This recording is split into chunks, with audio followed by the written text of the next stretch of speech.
Happy Saturday. I am here alone today. John is out enjoying his time freedom, as he should. So hope you're having fun, John. I just wanted to come on because it has been quite a week in the markets, especially with the cryptos, and that's why, like the title says, should I sell my Bitcoin or these altcoins? My answer is no. And I'm going to show you guys a couple things. Let me go over kind of what the markets are looking at like right now. Actually, they're looking quite a bit better. Let me bring this up. Market cap is starting to creep back up. That is the entire market cap. So that's just something that I kind of keep an eye on. We bounced off 3 trillion. I don't think that's what moved these markets, but it's definitely something to keep an eye on. Volume is about 110 billion. So that's an average day, not high, not low. Bitcoin has just rallied back up over 59.5. So that's good to see. That is really good to see. And it's kind of bringing everything else with it. You see Ethereum up, Solana up, Cardano up, XRP, Avalanche. Look at that. Avalanche is just going. So go Avalanche. That is definitely something to watch for. If you're not in Avalanche, I don't think this run is over. I think this is just getting started for them. You can see them up 3% this hour, 16% in the day, 33% this week, 100% this month. So yeah, go Avalanche. Really good to see. This is on my watch list, so this is just stuff that I kind of pay attention to. But yeah, good to see the market bouncing back. But one of the things I read this morning, Hilary Clinton, crypto can destabilize nations and undermine the US dollar dominance. So yeah, it can. I don't think it will, but it's definitely something, and that's why a lot of folks like myself, a lot of entrepreneurs, a lot of the newer investors, we are really interested in it because people like Hillary, people like politicians, they're afraid of their little club getting upset. And that's really what this boils down to. So former U.S. Secretary Hilary Clinton on Friday warned nations across the globe to take the growing popularity of cryptocurrencies seriously because these instruments have the potential to undermine the power of nation states and the role of the U.S. dollar. Well, what has happened to the US dollar lately? They've been printing and printing and printing. Inflation is going nuts. So I would say the US dollar is destabilizing nations. But that's something we'll dive into probably this week.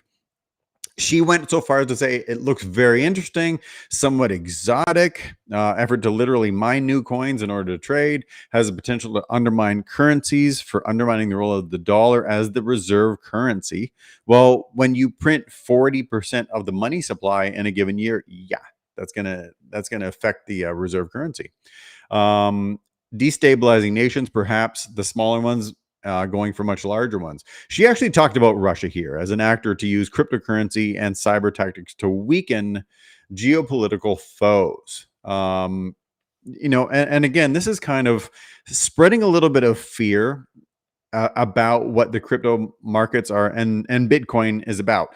The one thing I will say to talk about that is Bitcoin is extremely traceable. Yes, I'm sure it is being used to funnel money to organizations that we don't really like, but it is traceable. You don't think cash is being moved around in suitcases to these same organizations? Cash is untraceable.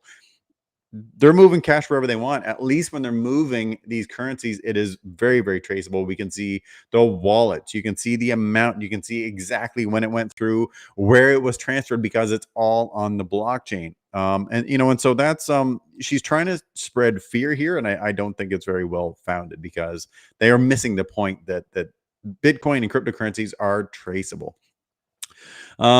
Just looking at Bitcoin. So getting back to the question, am I selling now? No. John and I talk a lot about dollar cost averaging in and out. And we also talk about time in the market instead of trying to time the market. So in this dip, I was actually accumulating more.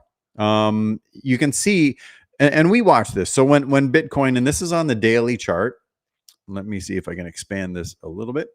This is on the daily chart. And so you can see when Bitcoin pops out of the Bollinger Bands, that means it's a little bit overbought. And a lot of people were expecting it to retrace a little bit. We didn't think it was going to retrace this much, but that's okay. And so as it dips down, you can accumulate more slowly. And I don't mean putting your life savings in right here. Put in little bits as it's kind of creeping down. You can see right here, we've actually gone out the bottom of the Bollinger Bands. That means that it is now oversold, and people will start to accumulate and it will hopefully come back up. That's usually what these means. I'm looking down here as well. The RSI is very low. That is a good sign. That means, again, you can kind of look down here. When the RSI has gotten very low, that's when we tend to shoot right back up.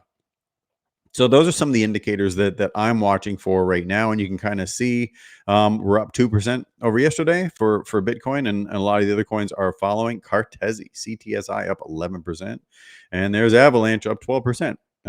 So just a couple of things for you guys to watch for.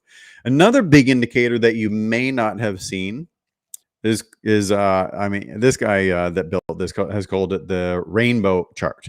But basically what this is a logarithmic expression of the trends on Bitcoin going all the way back to 2013. You can kind of see the dates down here. So as we hit those blow off tops, it will go right out the top. The next one in 2017, 2018, hit right up to the red. Red means maximum bubble territory. Orange is sell. Orange is FOMO intensifies. So FOMO intensifies, that's that is this part right here. That's where people are still buying in. That's when kind of the public starts listening to the news. People start buying in. So that's what that means. We are still just in this yellow, kind of dark greenish, which is still cheap, hold, and is this a bubble? This is kind of the range that we have been in the last couple months here.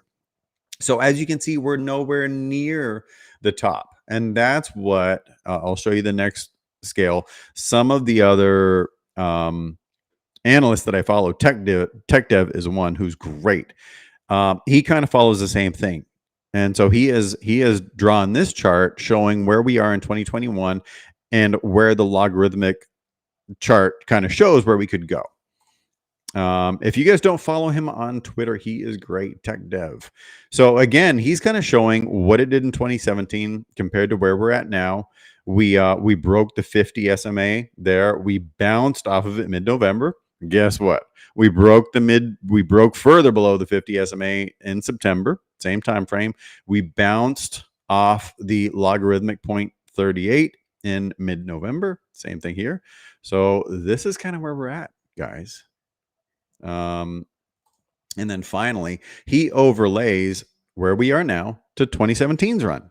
And you can kind of see this is where 2017 went from here. So if we follow the same path, you're looking at a top somewhere around 140 for just this run. And then who knows what, it's definitely a different market this time. So we will, kind of keep our eyes open. But, Bitcoin has reached such a level of adoption. And when you start to see people like Hilary Clinton being worried, that's probably a good thing. That means that people like you and I can do real well. So hope that helps you guys. Don't forget to hit that like button, like and subscribe, and share this out. And we will be back on Monday, I believe, when John's town, and we'll kind of bring you guys up to speed then. Hope you guys enjoyed this. Give me some likes and comments and tell me what you guys think, and we'll see you guys soon.